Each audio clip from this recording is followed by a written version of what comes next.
Now, once you've set up your main governance, your main structure, your meeting rhythm, and you understand all your reporting requirements, you do need to do a bit more detailed level of planning. So I'm not suggesting that just milestones and deliverables is going to cover all your planning needs, because it's probably not. So project planning, again, is a massive activity in its own, and I could talk all day about just that. But I just want to give you a few tips on how to create an effective project plan.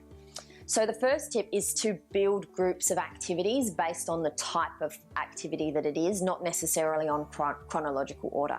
So if you've got to deliver focus groups, create a list of activities around the focus groups. If you've got to deliver a report, create a list of activities around the report. There are so many different fields that you can add to your project plan, but to keep things really simple, I recommend a few key fields. So you want your percentage complete. You need to know if things aren't started, how far along they are, because that's going to determine if you have to worry or not. You need to know who's responsible, and it should be a single person. If more than one person is responsible, no one's responsible. You need to know who's responsible for that task, even if more than one person is actually working on it. You need to also know the date that it's due. So if you don't know when it's due, and that's due in the scheme of the plan, so don't make everything due right at the end, then you can start to see if you're running on track or if you're not. If you set that up with some thought right at the beginning, you should be able to set up quite a simple but effective project plan. When you've got your project plan set up, the next thing is keeping it up to date.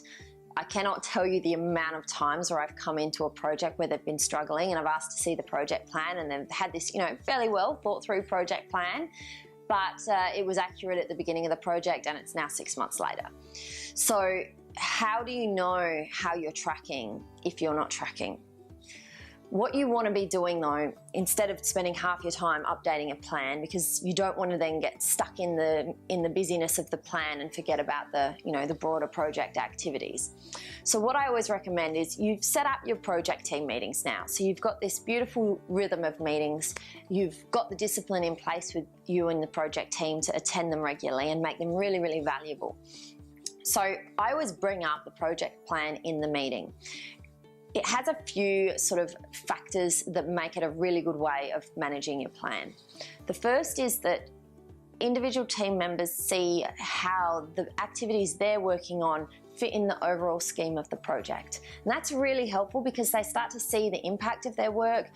It starts to drive some mutual accountability within the team, so, oh yeah, if I don't do that, other people aren't going to be able to do theirs. Or, if one person comes and hasn't done their activities and everyone else has, and that happens week on week, it starts to become very obvious. So it kind of helps you in managing the delivery of the individual items that your team's working on. But also, it saves a little bit of time. So you should be working on those things in the project team meeting anyway. You should, as a project manager, be telling them, look, this is what we've got coming up. This is what has to happen next. This is where we are.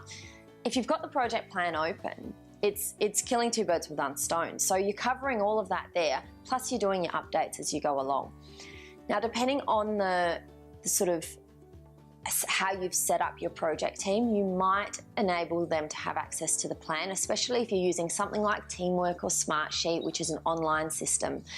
You might enable them to come in and allow them to update their progress. I often do get teams to do that, so when they come to the meeting, we're just reviewing rather than updating, but it's really up to you, and if they're not updating, I'd be updating in the meeting. So the one thing I don't get people to do is to mark it to 100%. Don't mark it off other than in the meeting, because you want everyone to agree that yes, that thing's definitely done. So when you've got your plan set up and you've got your responsibilities assigned and you're running through it every week or every fortnight in your project team meeting, as soon as things aren't getting completed or you're not seeing the results you're expecting, it suddenly becomes very obvious. And that's what you want. The essence of good project management is about setting a foundation and a framework so that things that are outside of the ordinary become obvious, because that's what you should be dealing with. So remember, I said to you, a successful project manager isn't a project manager that has their project running perfectly, but a successful project manager is a project manager who is dealing with the issues that arise in their project really professionally and really proactively. And this is a tool that enables you to do that.